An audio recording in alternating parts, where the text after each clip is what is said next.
Hello guys, good morning. This is Pawan and welcome to CRD. Firstly, I would like to thanks to all the subscribers. It's my pleasure guys that you all trust this channel and learning Python as team with us. Today we are going to cover an interesting and very important chapter, multi-threading in Python. So, let's see which topics we will discuss in this session.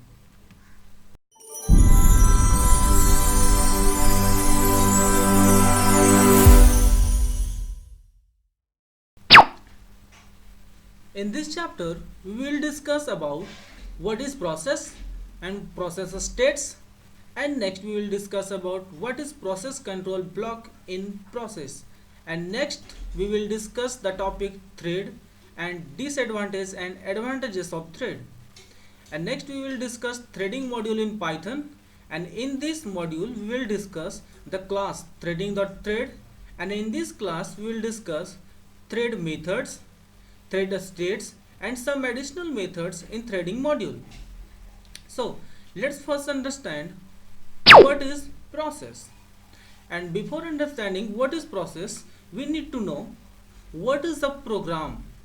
And you all know what is a program. A program is a piece of code which may be single line or millions of lines. And what is process? A running program is called a process, such that here is a process of dancing. A girl is here dancing, then it is a process. And if we have coded multiple lines for dancing this girl, then it will be the program. And when we are executing it and she is actually dancing, then this is a process of dancing. Each process has memory, list of open files, stack, program counter, etc.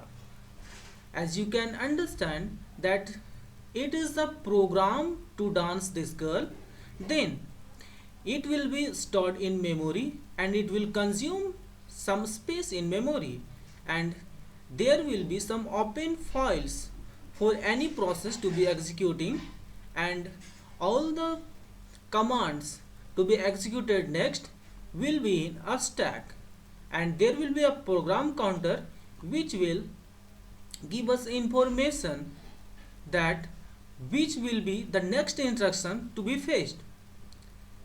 Normally a process executes statements in a single sequence of control flow, such that here is a music player and you can assume that a music is here playing, and also as you can see here that also a graphical representation of music is showing, as you can see in any of your music player.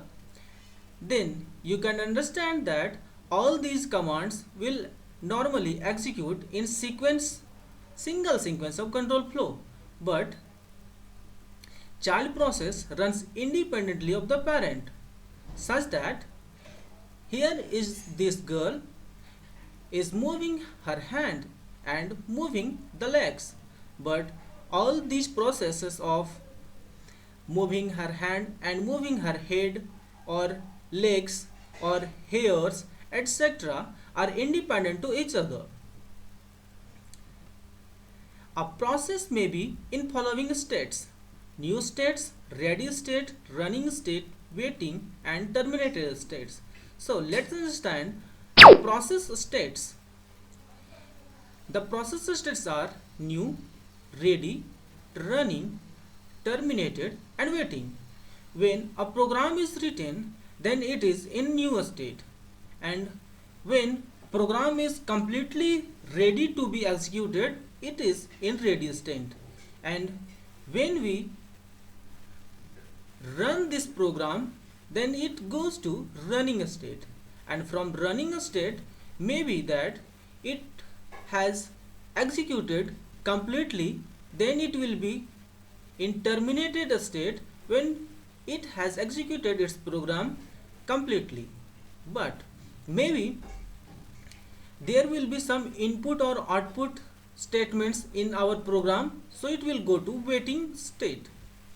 and from waiting state it again goes to ready state, and from running state, and next it will go terminated state, or again waiting state, ready state, running state and terminated state.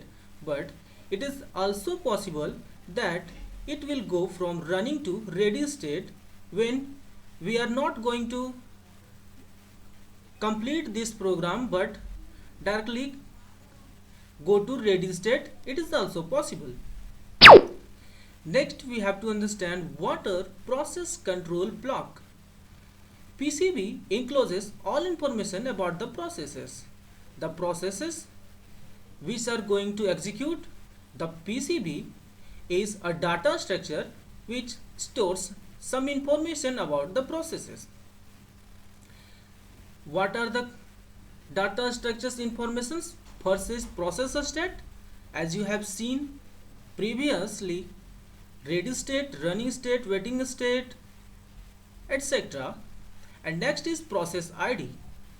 Each process will have some IDs so that the program can understand that which process is to be executed next and which is executing in present. Next is program counter and registers. As you have understood what is program counter holds addresses of next instructions to be executed. Next is CPU scheduling information such as priority information or pointers for queuing. There may be some situations that all the processes are in the queue, but we can give some priority to any of the process or some pointers which will identify which process is to be executed at this time and the next. Next will be memory management info, in which maybe there is a page table or segment table.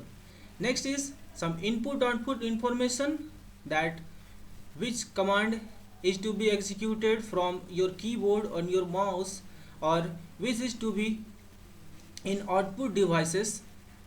And next, CPU or kernel time consumed will be stored in this control block. I hope you have understood what is process and process states and process control block. We have discussed process states and process control block. If you have any doubt, then you can ask through the comment box or also in the Facebook page link provided in the description box. We will discuss this chapter in 3 videos because of not being this a long video. So in this video we are just understanding what is process states and PCB, and in next 2 videos we will discuss about what is thread and threading module. If you are new to our channel, then please do subscribe this channel so that you will have notifications about new videos ASAP.